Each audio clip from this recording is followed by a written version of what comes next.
इधर महाराष्ट्र विधानसभा चुनाव को लेकर महाविकास आघाड़ी ने अपना घोषणा पत्र अब जारी कर दिया है। महाविकास आघाड़ी ने लोगों से 5 गारंटी का वादा कर दिया है। इसके तहत महाविकास आघाड़ी की सरकार बनी तो महाराष्ट्र में जातिगत जनगणना कराएगी। इसके साथ ही महिलाओं के लिए महालक्ष्मी योजना का भी ऐलान किया। इसके तहत महिलाओं को हर महीने 3,000 रुपए मिलेंगे। वहीं हर परिवार का 25 लाख का स्वास्थ्य बीमा कराया जाएगा। बेरोजगार युवाओं को सरकार हर महीने 4,000 रुपए भी देगी। वहीं किसानों का 3 लाख तक का कृषि ऋण माफ करेगी। मुंबई में महाविकास आघाड़ी की महाराष्ट्र स्वाभिमान सभा में कांग्रेस नेता राहुल गांधी और गठबंधन के दूसरे नेताओं ने की मौजूदगी में घोषणा पत्र जारी हो चुका है। इस दौरान शरद पवार, उद्धव ठाकरे भी मौजूद रहे।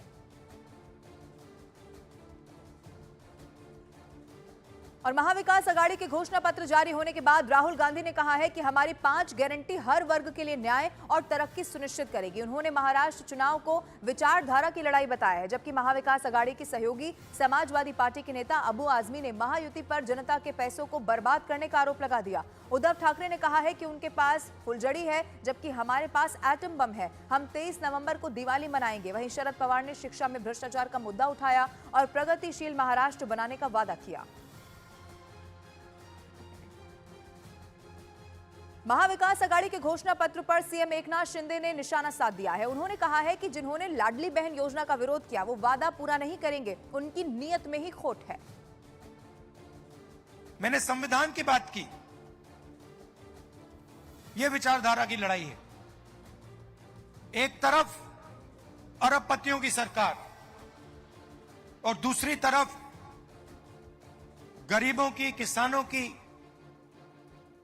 स्मॉल और मीडियम बिजनेस चलाने वालों की, युवाओं की सरकार। इसीलिए इंडिया गठबंधन ने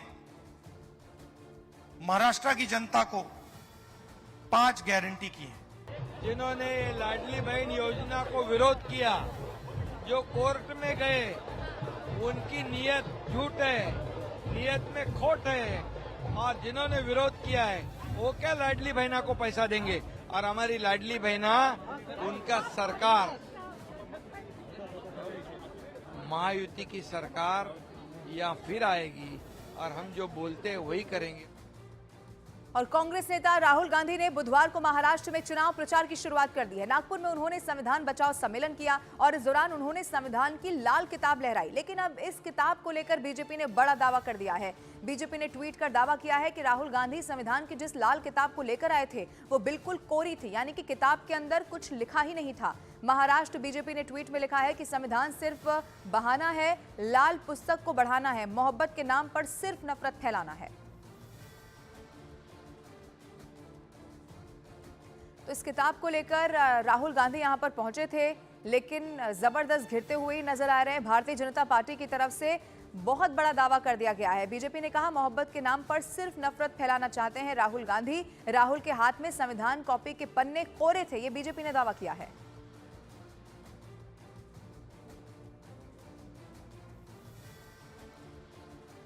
महाराष्ट्र के मंत्री और बीजेपी नेता चंद्रकांत दादा पाटिल ने विधानसभा चुनाव में 160 सीट मिलने का दावा कर दिया है। उन्होंने सीएम चेहरे को लेकर भी न्यूज 18 इंडिया से बात की है, जबकि उद्धव ठाकरे और शरद पवार पर जमकर बरसते हुए नजर आए हैं। सुनवाते हैं आपको। 188 में से इस बार आपकी संख्या क्या आने वाली, क्योंकि प्रचार जोर पकड़ चुका और आप लोगों का सर्वे भी है। 288 में से भारतीय जनता पार्टी को 152 मिले हैं, तो उस 152 में से अच्छी संख्या में हम सीटें निकालेंगे। मेरा ये मानना है कि जिसको मराठी में कहते हैं गया बाजार, यानी कितने भी कम यानी 160 के नीचे महायुति नहीं जाएगी।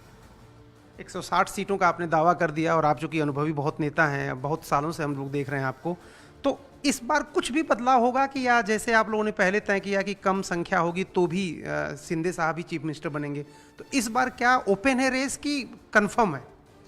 नहीं, ये तो मैं नहीं बता सकता और मेरा स्वभाव मैंने ये बनाया कि अपने बस की बात है उतनी करना।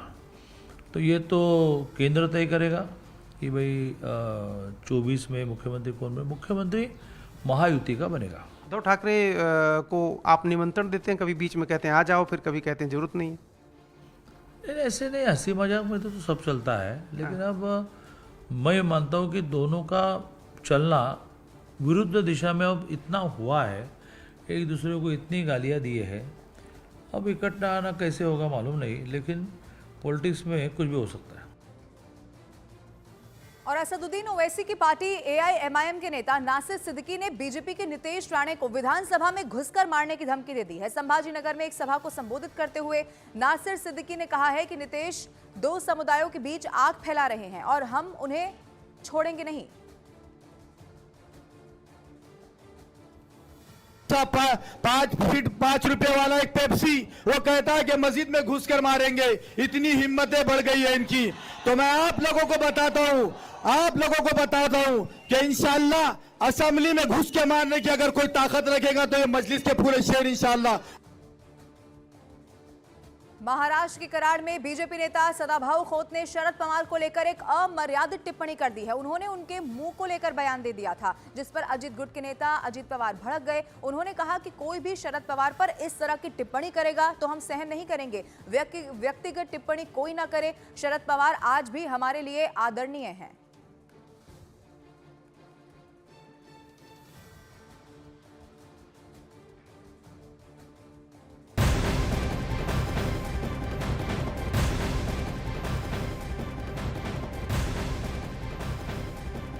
और महाराष्ट्र में जैसे जैसे विधानसभा चुनाव की तारीख नजदीक आ रही है, वैसे वैसे प्रचार प्रसार भी अब बहुत तेज हो चुका है। सत्ता पक्ष और पार्टी के नेता एक दूसरे पर आरोप यहां पर लगा रहे हैं, सत्ता पक्ष और विपक्ष के नेता। इस बीच न्यूज 18 इंडिया ने महाराष्ट्र के डिप्टी सीएम अजीत पवार से एक्सक्लूसिव बातचीत की है। बातचीत के दौरान अजीत पवार ने बटोगे तो कटोगे के नारे को लेकर कहा है कि महाराष्ट्र में ये नहीं चलेगा, यहाँ छत्रपति शिवाजी की विचारधारा वाले लोग हैं।